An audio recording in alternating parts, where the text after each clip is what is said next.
Bismillahirrahmanirrahim. Assalamualaikum warahmatullahi wabarakatuh. Halo anak-anak, bertemu lagi dengan pembelajaran Bahasa Indonesia dengan materi drama kelas 8 semester 2 bersama dengan Ibu Lani Mulyani dari SMPN Negeri 1 Cipongkor. Bagaimana kabarnya? Semoga sehat selalu. Kita simak bersama-sama video materi tersebut.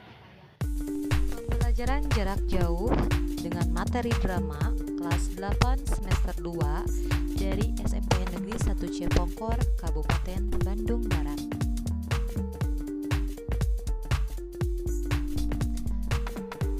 Dengan materi mengidentifikasi unsur-unsur drama dan modern yang disajikan dalam bentuk pentas dan naskah.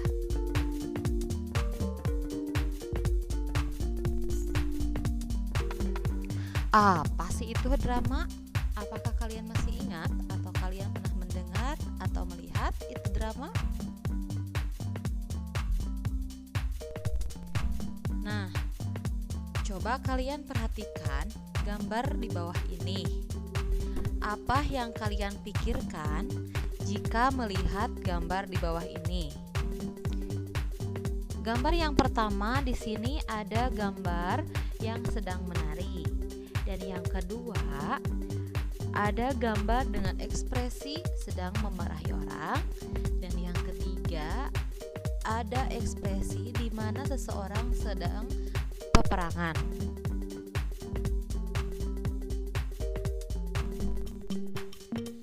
Tujuan pembelajaran setelah mempelajari materi ini, kalian diharapkan mampu mengenal dan mendalami unsur-unsur drama tradisional dan modern.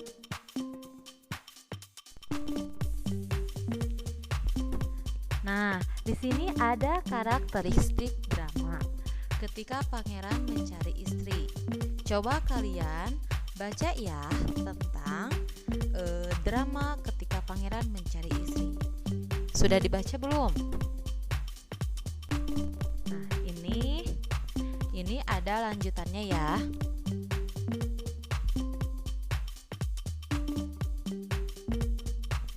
Kita simpulkan, jadi drama adalah sebuah jenis karya sastra yang menceritakan sebuah kisah, watak, tingkah laku manusia lewat peran, serta dialog yang ditunjukkan di atas panggung. Ciri utama drama. Yang pertama berupa cerita, yang kedua berbentuk dialog, dan yang ketiga bertujuan untuk dipentaskan.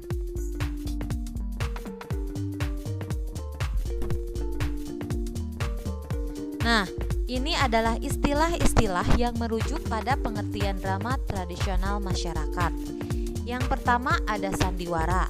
Istilah sandiwara diciptakan oleh Mangkunegara ke-7, berasal dari kata bahasa Jawa sandi yang berarti rahasia dan warah yang berarti pengajaran.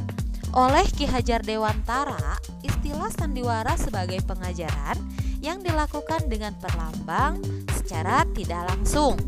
Yang kedua ada lakon. Istilah ini memiliki beberapa kemungkinan arti, yaitu yang pertama cerita yang dimainkan dalam drama, wayang, atau film. Yang kedua ada karangan yang berupa cerita, sandiwara. Dan yang ketiga ada perbuatan, kejadian, dan peristiwa. Yang ketiga ada tonil. Istilah tonil berasal dari bahasa Belanda atau toneel, yang artinya pertunjukan. Istilah ini populer pada masa penjajahan Belanda. Yang keempat ada sendratari. Sendratari kepanjangan dari seni drama dan tari. Sendratari berarti pertunjukan serangkaian tari-tarian yang dilakukan oleh sekelompok orang menari dan mengisahkan suatu cerita dengan tanpa menggunakan percakapan. Yang terakhir, yang kelima itu ada tablo. Tablo di sini merupakan drama yang menampilkan kisah dengan kisah dan posisi pemain, dibantu oleh pencerita. Pemain-pemain tablo tidak berdialog.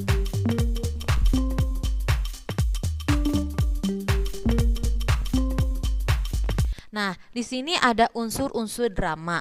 Yang pertama ada alur, yang kedua ada penokohan, yang ketiga ada dialog, yang keempat ada latar, dan yang kelima ada bahasa. Kita akan bahas dulu tentang alur. Alur adalah rangkaian peristiwa dan konflik yang menggerakkan jalan cerita.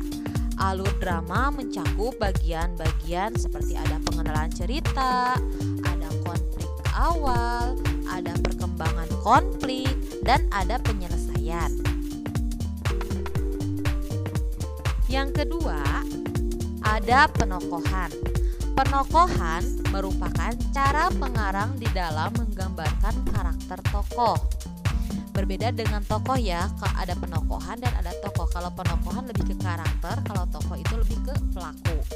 Berdasarkan peranannya, tokoh terbagi menjadi ke dalam dua bagian. Yang pertama ada tokoh utama, yang kedua ada tokoh pembantu.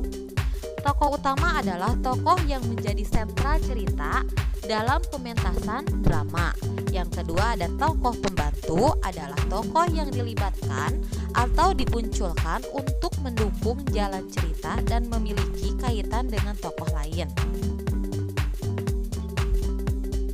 Sekarang berdasarkan segi perwatakannya, tokoh dan peranannya dalam pementasan drama terdiri atas 4 macam. Yang pertama ada tokoh berkembang, di mana tokoh berkembang ini adalah tokoh yang mengalami perkembangan nasib atau watak selama pertunjukan. Yang kedua ada tokoh pembantu, di mana tokoh yang diperbantukan untuk menyertai, menyelidiki, dan mendukung kehadiran tokoh utama. Tokoh statis. Tokoh statis ini adalah tokoh yang tidak mengalami perubahan karakter dari awal hingga akhir dalam suatu drama. Yang terakhir ada tokoh serba bisa, adalah tokoh yang dapat berperan sebagai tokoh lain.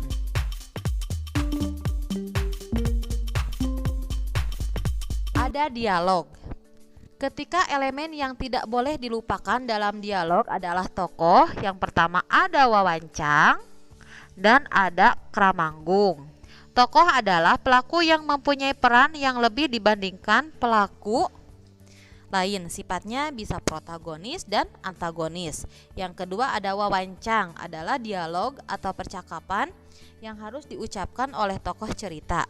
Yang terakhir ada kramanggung, adalah petunjuk, perilaku, tindakan, atau perbuatan yang harus dilakukan oleh tokoh.